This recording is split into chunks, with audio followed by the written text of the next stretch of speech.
Bukas muna tayo ng hangin sa gulong.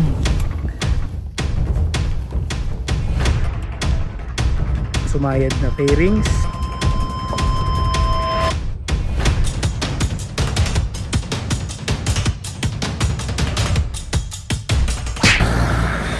Yan mga chong, medyo lumuyo lang tayo ng konti sa bahay kasi may nagbibideo okay doon, baka maka-copyright tayo.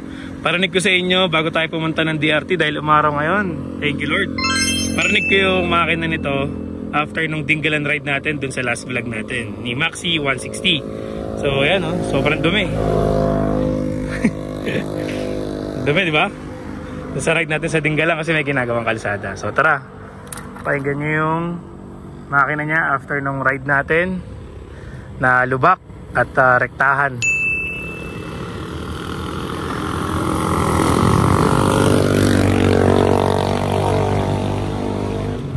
Yan, buksan na natin siya. So wala namang unnecessary na tunog. Tunog stock pa din syempre. Pero after nung lubak na ride natin at rektahan na kalsada sa Dingalan, sa Gabaldon pala, eh wala namang unnecessary na tunog o kumbaga matibay kasi medyo mabigat yung timbang ko, 123 kilos, alam nyo naman.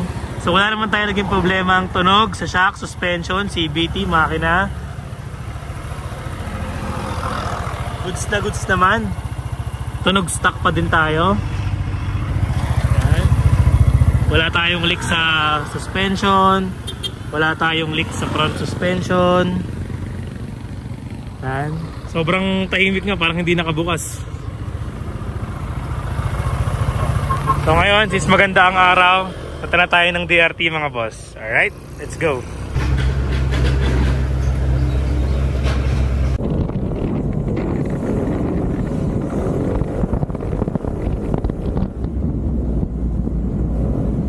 Nasa Angat na tayo mga boss. Yan. Grabe na naman ang mga lubak na dinaanan natin.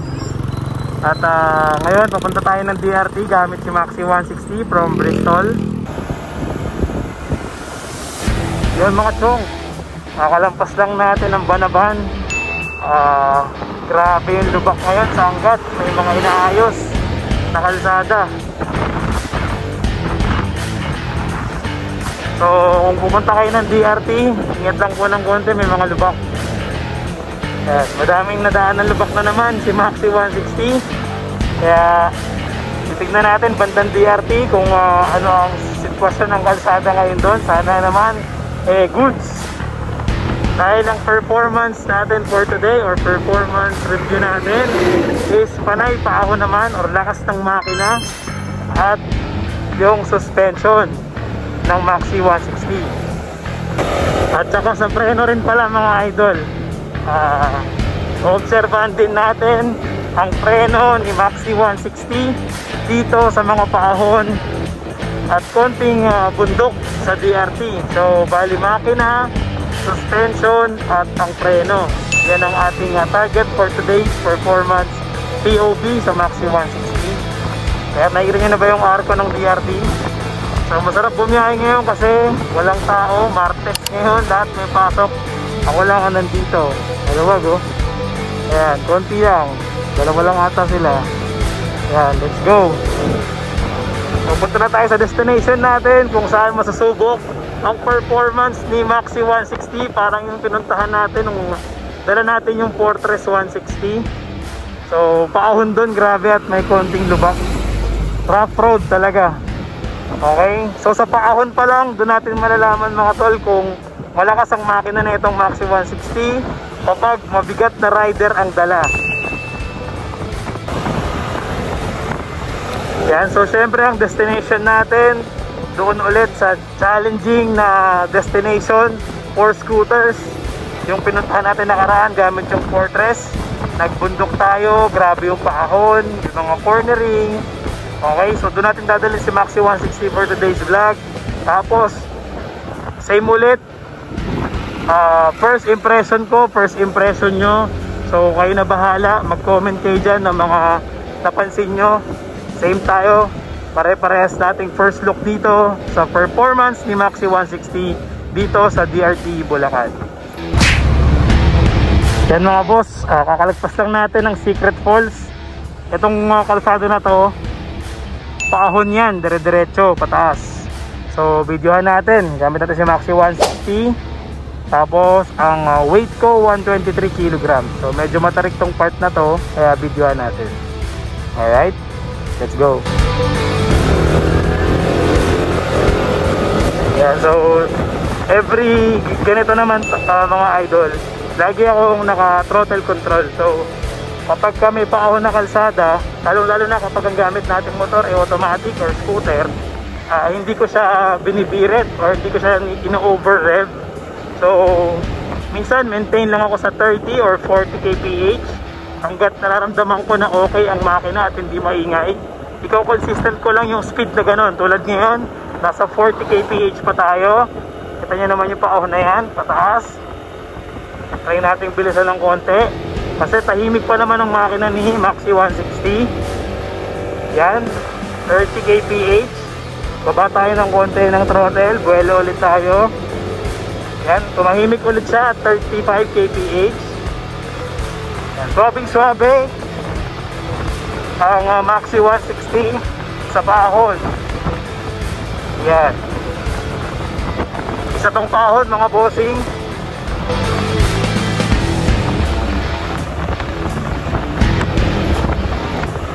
Medyo malubak lang talaga dito. Yan, mamaya magbabawas tayo ng hangin ng gulong kasi matigas yung gulong natin. Tapos cornering naman mga boss.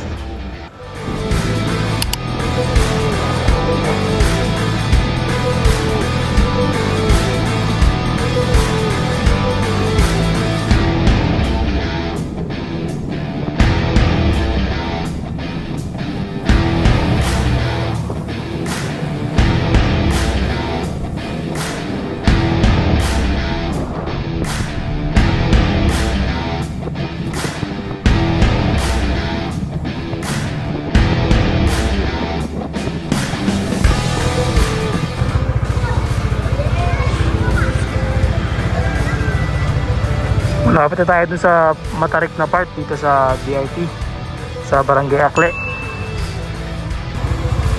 Yan, ito na yung matarik na part. Try natin itong Maxi 160 kung kakayanin niya. Sa bigat ko na 123 kg, check natin ang kanyang engine performance sa paahon.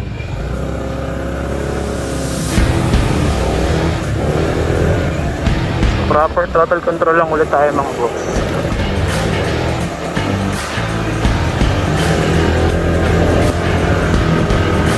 Okay.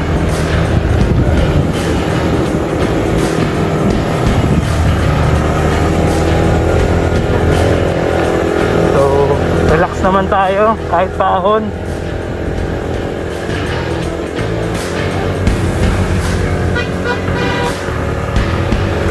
Walang problema kay Maxi 160. May isa pang paahon dito mga boss. Yan. Check ulit natin. So dahil nga 4 valves ito at electric fuel injected, kaya talagang malakas ang makina nito ni Maxi 160. Kanya naman, isang kamay pa tayo, nag-video isang kamay ko. Yan. Kaya nating mag-pick up ng speed ng konti. Kuha tayo ng buwelo.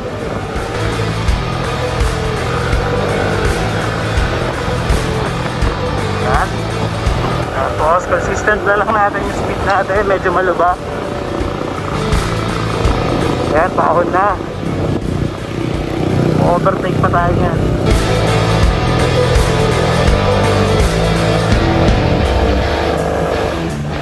Yun, no? Goods na goods naman si Maxi 160 natin. Kahit mabigat ang rider. Okay? So wala tayong problema sa engine performance dito sa part na to, napaahon sa DRT. Check natin dun pa sa kabila sa destination natin. Medyo mas may paahon dun at may bundok na rough road area. Pero so far, goods na goods pa din ang makina ni Maxi 160. Yan. Kahit mabigat yung rider mga boss.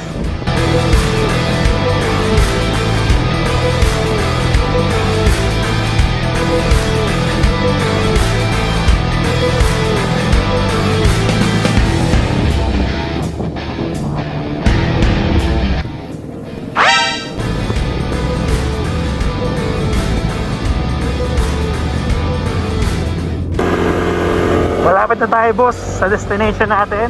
Yan yung Raj Coffee. Famous yan dito sa DRT. So malapit na tayo. Ito na yung mga pako, no? Kita nyo. Ayan na.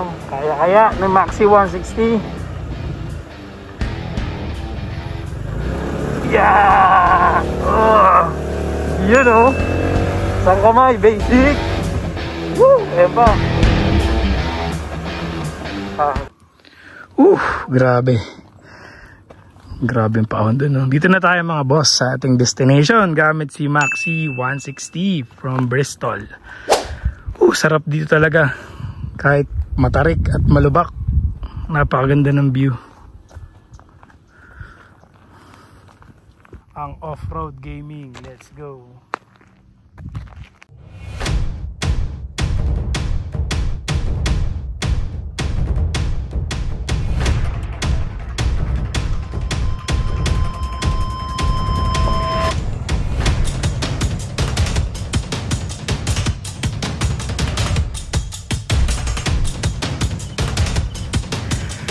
Yun mga chong, kahit pa paano talagang nakasurvive naman si Maxi 160 sa ganyang kaputik at kalubak na daanan. Maganda ang kanyang performance, yung suspension, kaya goods na goods. So tara, tuloy na natin tong adventure natin.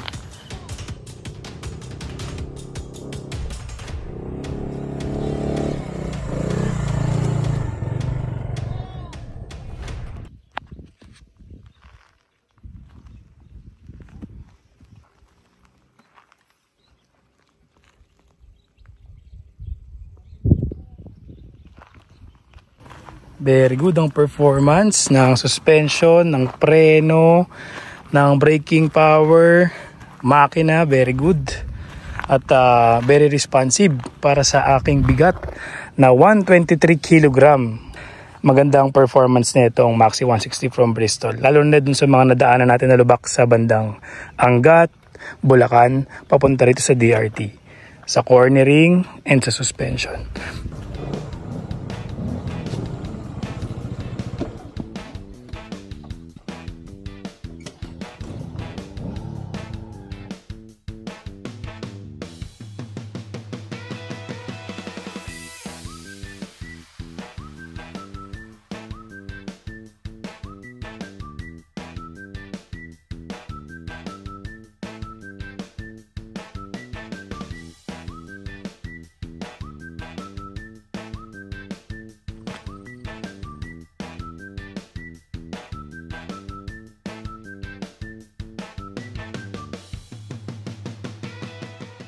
So maganda ang performance ni Maxi 160, very good talaga. Suspension, preno, makina, wala tayong problema. Kaya marirecommend ko to sa inyo. Sobrang komportable niya sakyan sa long ride, promise. Yun siguro ang pinaka strength nitong scooter na to, yung long ride, tapos hindi masyadong malubak at mga paahon. Pag yun ang ruta mo, sobrang sarap mag-ride pag ito yung dala mo. Pero kung gusto mo naman siyang iakyat ng konting adventure na bundok, may konting lubak, pwede rin naman, tulad nung sa video ngayon, yung napanood nyo kanina, na-try naman natin iakyat, wala naman tayong problema. So syempre hindi mo naman kailangan maging mabilis para hindi tumama yung mga pangilalim. So lubak, paahon, wala naman siyang problema. Goods na goods si Maxi 160.